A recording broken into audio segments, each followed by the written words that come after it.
Masih bersama Kompas Petang, Saudara. Setelah disebut-sebut akan melapor ke Kompolnas usai Bareskrim menyatakan ijazah Jokowi asli, pihak penuding ijazah palsu Jokowi, Roy Suryo, mengakui tim pembela ulama dan aktivis atau TPUA akan melapor atau membuat laporan itu.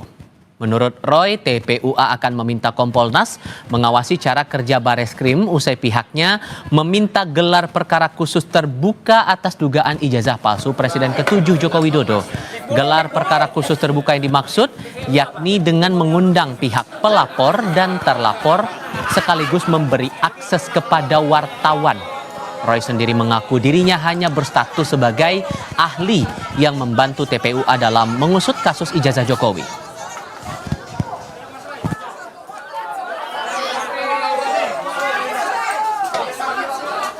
Sebenarnya kami, saya, Dr. Roy Suryo, Dr. Rismon Hasiholan Sianipar, dan juga Dr. Tifa, itu tidak merupakan bagian internal dari TPUA atau tim pembela ulama dan aktivis. Tapi kami adalah pihak yang terkait, pihak ahli yang diminta untuk membantu pelaporan TPUA kemarin ke Bareskrim Mabes Polri. TPUA kemudian kemarin menyampaikan surat kepada Karo Wasisdik, Kepala Biro Wasisdik atau pengawas penyidikan di Mabes Polri, untuk membuka kembali penyelidikan itu dan juga atau laporan Dumas itu, dan kemudian menyelenggarakan yang namanya gelar perkara khusus terbuka. Terbuka itu apa? Ini sesuai dengan Perkap, sesuai dengan peraturan Kapolri. Gelar perkara itu harus disaksikan oleh kedua belah pihak, bahkan disaksikan secara terbuka oleh wartawan, oleh semua pihak, sehingga bisa nilai benar atau tidaknya. Jadi sekali lagi kami mendukung semua pihak, termasuk pelaporan nanti dari TPUA kepada Kompolnas, kemudian kepada pihak-pihak lain yang mungkin diperlukan. Presiden ke-7 Joko Widodo menanggapi santai ancaman Roy Suryo yang akan melapor ke Kompolnas usai Bareskrim menyatakan ijazahnya asli. Roy akan melapor penyidik Bareskrim yang sudah melakukan uji laboratorium ijazah SMA dan perguruan tinggi milik Jokowi yang tidak transparan. Namun menurut Jokowi ini adalah cerminan jika penggugat ijazahnya tidak percaya dengan lembaga negara dan institusi publik, meskipun sudah banyak yang menegaskan keaslian ijazahnya. Setelah Bareskrim kemarin, Pak Roy Suryo mau melaporkan penyidik Pak karena tidak percaya sama ijazah.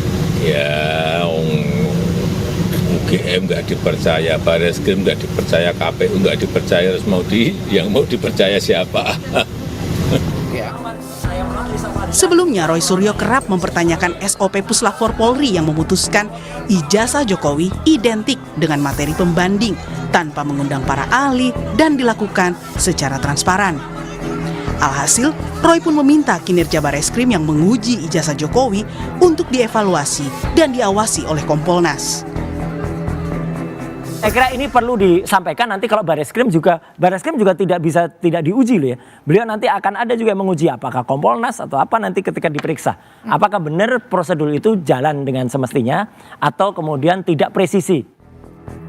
Senin lalu, tim pembela ulama dan aktivis menyerahkan surat kepada pengawasan penyidikan di Bareskrim Polri agar dilaksanakan gelar perkara khusus atas pengaduan masyarakat terkait ijazah Jokowi. Alasannya, ada beberapa kejanggalan dalam proses penyelidikan dan keputusan Bareskrim menghentikan penyelidikan perkara karena dianggap tidak menemukan tindak pidana di dalamnya. Tim Liputan, Kompas TV. Kami bahas rencana TPUA dan Roy Suryo melaporkan penyidik Bareskrim ke Kompolnas ini bersama para narasumber. Bergabung saat ini mantan tenaga ahli utama kantor staf Presiden Ali Mokhtar Ngabalin dan Wakil Ketua Tim Pembela Ulama dan Aktivis Azam Khan. Assalamualaikum semuanya dengan Tifal, apa kabar? Hei Tifal, Waalaikumsalam warahmatullahi wabarakatuh. Terima kasih sudah bergabung bersama kami. Bung Roy sudah mengadu ke Komnas HAM karena dugaan kriminalisasi Bang Azam. Dan sekarang TPUA bareng dengan Bung Roy akan mengadu ke Kompolnas terhadap penyidik Bareskrim. Emang mau ngejar apa lagi sih Bang Azam? Tidak ada yang dikejar, tentu ini kan masalah keadilan ya, namanya keadilan itu ya sampai dimanapun ya kan, kita akan mencoba untuk membangun itu semua gitu loh ya. Artinya sebenarnya itu semua gitu loh ya, tempat yang harus kita datangi ya untuk mencari keadilan kita lakukan gitu loh ya. Memang benar tim ya, saya katakan tim bukan Roy Suryo aja. Tim gabungan kan lawyernya cukup banyak ya. itu akan juga mendatangi semua, gitu loh ya. Artinya bukan cuma tadi Komnas HAM yang sudah kita datangi, kita beritahukan, gitu loh ya, karena situasi ini terjadi begini, termasuk juga Kompolnas, gitu loh ya. Ya. Kita juga akan mencoba untuk mendatangi, memberitahukan soal itu. Bahkan pada tingkat mempertimbangkan untuk menggugat kembali DPN perdatanya.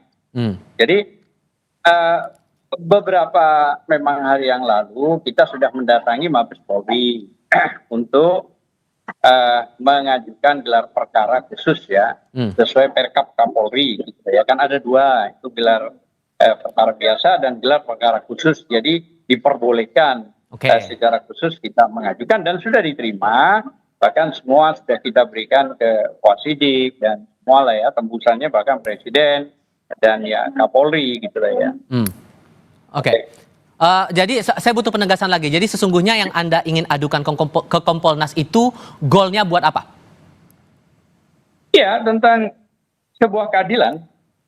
Akan tetapi proses ini kan melalui tim nanti gabungannya. Jadi kan belum ke sana masih. Nah, tinggal menyusun. Saya tidak juga menjustifikasi sekarang ini apa, tapi yang jelaskan soal masalah ketimpangan apa yang begitu cepat ya diumumkan oleh Mabes Polri soal masalah identik. Padahal identik itu kan tergantung identiknya kalau sama KW ya sama KW kan begitu. Kalau identiknya sama yang asli ya harus diserahkan dan itu pun juga harusnya kalau sesuai Perkap itu kan kalau barang bukti itu kan disimpan tidak boleh dikembalikan. Gitu ya. Tapi kan fakta itu berbeda. Bang Ngabalin, kalau menurut Anda niat untuk mengadukan ke Kompolnas dan Komnas HAM ini beralasan tidak menurut Anda? Ya, yang paling pokok sebetulnya itu sekarang adalah Bang Azam ya, ini ahlan wa sahlan, harus kabarkan kepada teman-teman mempersiapkan segala hal-hal yang terkait dengan apa yang menjadi laporan terhadap pencemaran nama baik, fitnah dan macam-macam. Itu aja sebetulnya. Jadi kalau hari ini kemudian ke Komnas HAM, kemudian ke Habib Rizik, kemudian ke toko-toko sana, toko-toko sini dan lain-lain, itu namanya tidak siap. Jadi sekarang begini Zam, ingat baik-baik ini. Kan sekarang karena Pak Jokowi itu merasa dia difitnah, dia kredibilitasnya sebagai seorang tokoh di Republik ini dihina, dihujat, dicaci maki, maka sekarang beliau kan melaporkan tuh ke polisi. Maka teman-teman harus mempersiapkan itu.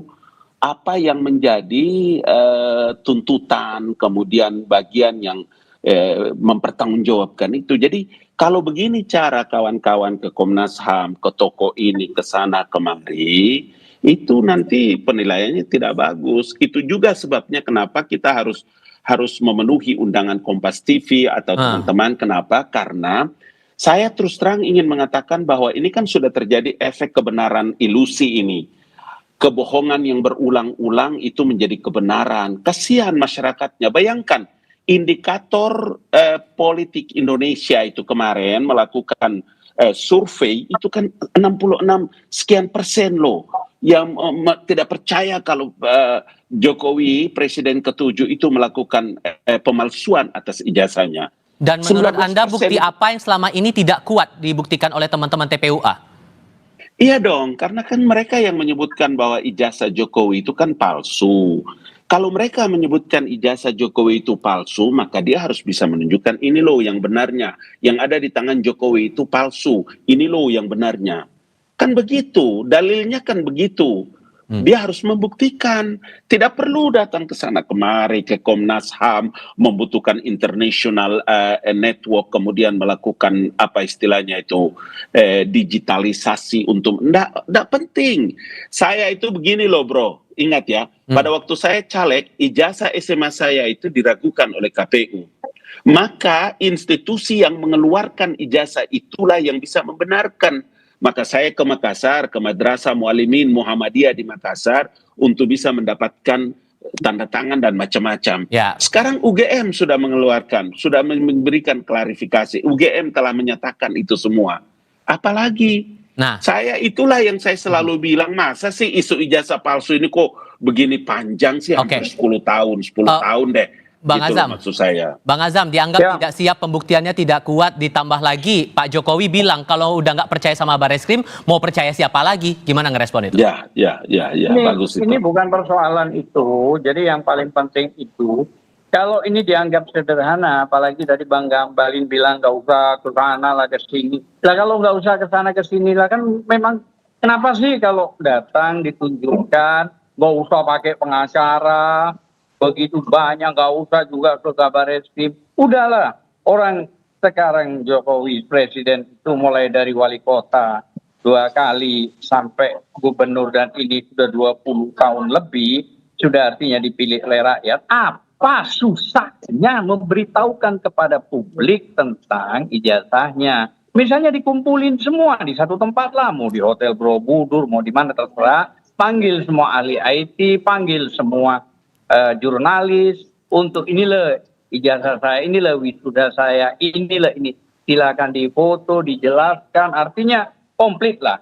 Sehingga kami merasa senang kalau kami memiliki presiden yang jelas. Sehingga yang selama ini misalnya dianggap ada publikasi yang miring, peringatkan saja, gitu loh ya. Jangan sudah ada korban 2. Nah ini kan Bang Ngabalin juga harus tahu ada Bang Tri sama Gus Nur yang ditahan. Itu di dalam sidang tahun 2002 tidak ada penunjukan ijazah yang asli. Hanya yang ditunjukkan itu adalah fotokopi. Fotokopi itu tidak boleh di dalam undang-undang dan KUHP. Itu loh ya. Makanya ada lagi yang lebih ironis. Di pasal 10 Undang-Undang 31 tahun 2014 tentang perlindungan saksi dan korban, itu disebutkan jika ada laporan tindak pidana, itu harus diselesaikan dulu, gitu loh ya, sampai inkrah, baru laporan itu diterima. Lah kalau misalnya sekarang belum apa-apa, sudah ada laporan, terus laporannya cepat, tidak berbeda dengan laporan Bang Egy tanggal 9 itu Desember sampai sekarang masih dumat, belum LP, malah dikeluarkan SP 2 lidik, diberhentikan gitu loh ya. Penyidikan itu. Nah ini kan jadi dioperasi kanker. Nah harusnya tunggu selesaikan proses, diperiksa gitu loh ya. Makanya sekali lagi saya katakan, kalau tidak mau gaduh, sebenarnya dari dulu kalau Pak Jokowi terbuka. Bang Ngabalin. Persoalannya jadi begini. Diminta tetap untuk ditunjukkan ijazah asli itu, Bang Ngabalin. Begini. Institusi negara itu namanya KPU. KPU di tingkat kota Solo, KPU di Provinsi DKI Jakarta, KPU di pusat. Itu institusi negara loh. Untuk bisa orang menjadi calon wali kota, calon gubernur, calon presiden itu verifikasinya KPU. TPU apa itu? Tim pembela apa itu? Itu apa? Institusi apa? Kenapa justru kalian yang begitu terasa seperti hakim di atas segala hakim di Republik ini untuk menentukan sah tidaknya satu? Itu bagaimana itu, Zam? Please, tolong. Bagaimana bisa? Apa itu? Tim apa itu? Kenapa begitu? Gini. Jadi coba lihat dulu, Zam. Dengar dulu. Tadi waktu antum ngomong, ana dengar. Sekarang ana ngomong. Maksud saya begini, Bos. Sekarang ini pemerintahan baru. Saya itu dengar langsung dari Presiden Joko Widodo pada waktu itu bahwa ya wes, sabar Ngabalin, karena kan ini sebentar lagi saya selesai. Mungkin saya selesai, sudah selesai. Terus kalau Presiden Jokowinya sudah selesai, masih terus dituntut soal ijazah. Mau ada apa? Apa karena anaknya ini sekarang wakil presiden, kemudian akan siap-siap juga nanti di 10 tahun akan datang setelah Prabowo dia jadi presiden? Ataukah untuk dalam rangka meng-grounded orang punya harkat dan martabat atau bagaimana? Itulah yang saya bilang, waktu kita sudah selesai deh. Kita harus menggunakan banyak waktu untuk kepentingan masa depan bangsa dan negara. Pemerintahan sudah bukan Jokowi lagi. Sekarang pemerintahan Prabowo Gibran, banyak program-program penting yang harus mereka laksanakan. Oke. Masa waktu kita habis di urusan yang begini-begini terus? Nah, tuh diingat Karena pertanyaan-pertanyaan tadi gimana jawabnya Bang Azam? Iya, sederhana kan jawabannya. Kami ini rakyat. Undang-Undang nomor 1, Undang-Undang pasal 1 ayat 2 itu udah tinggi. Itu yang harus dipahami dulu. Nah, kalau rakyat meminta, kenapa sih kok ribet gitu loh? Oh, nggak ada yang ribet kok ini. Gitu loh. Kalau semua misalnya di KPU, di ini. Lah kalau ada misalnya rakyat yang komponennya itu kurang yakin karena memang para ahli yang sudah diajukan secara ilmiah ini bahwa itu nggak benar, maka yang langsung ajak seharusnya Pak Jokowi itu melakukan kebijakan. Panggil semua pihak, ayo saya tunjukkan apa beratnya. Coba, kan nggak berat. Cuma nunjukin ijazah, panggil semua ahli, panggil semua media. Nah, kalau sudah terbukti benar nggak ada masalah, peringatkan orang itu. Dan kalau perlu juga mau diproses, proses silakan. Gitu ya. Nah, keterbukaan ini penting. Sebentar Bang, ini kan hak otoritas saya. Tadi Abang bilang jangan, ya sudah saya mau bicara. Makanya saya mau minta izin. Makanya saya mau tahan izin. dulu Bang. Oke Bang. Jadi nggak ada masalah sebenarnya. Kalau ini ternyata baik, benar, ya sudah, is okay gitu loh. Nah, kalau perang begini, akhirnya kan terjadi, masa iya sih mantan presiden yang dipilih rakyat, mulai dari wali kota, gubernur, sampai presiden 2 kali, sekarang rakyatnya begini, terus kira-kira tanda kutip ya, mau mengkriminalisasi, loh apa nih kok ada alasan? Loh buktinya pada saat dipanggil, klarifikasi undangan itu ada pasal yang tidak mungkin dilakukan, pasal 32, 35 itu ITE itu nggak ada itu kan penekanan secara kriminalisasi. Kalau memang ini mengarah kepada pencemaran nama baik, yaitu fitnah, cukup di pasal 310, 311, kalaupun mau ITE pasal 27 cukup, bertarunglah di dalam sidang di situ. Tapi saya sekali lagi sangat menyayangkan seandainya dari awal Pak Jokowi itu membuka secara terbuka dan luar biasa, saya kira nggak sampai sebegininya loh. Itu alasan kenapa kemudian didorong gelar perkara khusus dan terbuka Bang Abalin. Itu beralasan tidak? Itu Bang Abalin? karena ada penghentian, karena ada penghentian penyelidikan yang masih berproses dan kita sudah ajukan 4-5 orang saksi yang ini diperiksa di Mabes Polri dan 7 video. Saya kasih, itu semua sudah ada. Silakan Bang Abalin. Orang itu kalau diteliti ijazahnya, saya tidak tahu ya apakah Pak Jokowi ini mau calon presiden lagi atau ada persyaratan apa lagi ya sehingga mereka ini ragu atau harus meminta keabsahan ijazah. Kan sudah selesai. Wali kotanya sudah selesai, gubernurnya sudah selesai, presidennya sudah selesai. Ada urusan apa lagi ini? Apakah kalau Gibran itu tidak jadi wakil presiden sekarang kira-kira masih nggak ya? Itu pertanyaan besar loh. Karena sesuatu yang tidak masuk akal. Institusi negara sekali lagi yang namanya Komisi Pemilihan Umum yang punya kewenangan melakukan verifikasi itu sampai lolos menjadi wali kota, menjadi gubernur, menjadi presiden 2 periode. Apalagi ini dengan Jokowi sekarang. Please, hey, orang semua bingung loh apa urusannya nih dengan TPPU, KTPP apa segala macam ini. Apa urusannya? Kenapa ini menjadi bulan-bulanan? 10 tahun loh, saya kan bilang loh, isu ijazah ini 10 tahun beliau sejak jadi presiden. Mungkin ya karena jadi presiden, jadi kepentingan politik, kemudian serang-serang ijazah sana, ijazah sini, iyalah, oke lah, nggak apa-apa. Diam-diam pada waktu itu, Jokowi nggak ini. Begitu berhenti jadi presiden, masih juga. Hey, apa ini? Ada urusan apa ini sebetulnya? Apakah target-target 2029 masih jauh kan? Masih jauh. Please, nggak usah dulu masuk ke wilayah. Aduh, sayang sekali deh. Sehingga kesian rakyatnya, Pak. Rakyatnya kesian. Waktu kita begitu habis banyak. Berkali-kali saya bilang, duit berapa banyak sudah habis itu, bro. Akhi, al-afu minnat. Maka Bang Azam, caci makian tidak berhenti kepada sosok Joko Widodo itu. Bang Azam, gitu kalau begitu singkat saja yang Anda harapkan tindak lanjut seperti apa dari Kompolnas kalau begitu? Singkat saja. Ya. Oke, yang pertama gini, bahwa Pak jadi pejabat negara ya, sesuai Kepres 30 diangkat ya menjadi dewas Danatara ya, 11 triliun kurang lebih ya. Dan itu sesuai putusan MK 105 dalam kurung PUU 22 tahun 2024 bahwa boleh dikritik pejabat negara, pemerintah maupun korporasi dan kelompok orang. Artinya apa? Artinya memang tidak ada yang pantas untuk dilaporkan karena dia masih pejabat negara, digaji negara cukup besar gitu ya. Nah, kalau soal masalah Kompolnas kan belum, masih dalam proses. Nah, kami ini menunggu tim lah. Intinya semua stakeholder ini kami akan datangi, kami akan mintain pelindungan pendapat dan sekaligus pemberitahuan gitu loh ya. Nah, makanya dari awal kalau Bang Ngabalin tadi mengatakan sudah dari KPU mulai Solo dan sekarang, ya kalau sudah itu sebenarnya kan permintaan kami itu sederhana. Kalau sudah ada begitu kenapa sih nggak mau ditunjukin, itu doang. Sudah kami tangkap poin dari situ. Semua orang jurnalis panggil. Baik. Saya kira mungkin itu.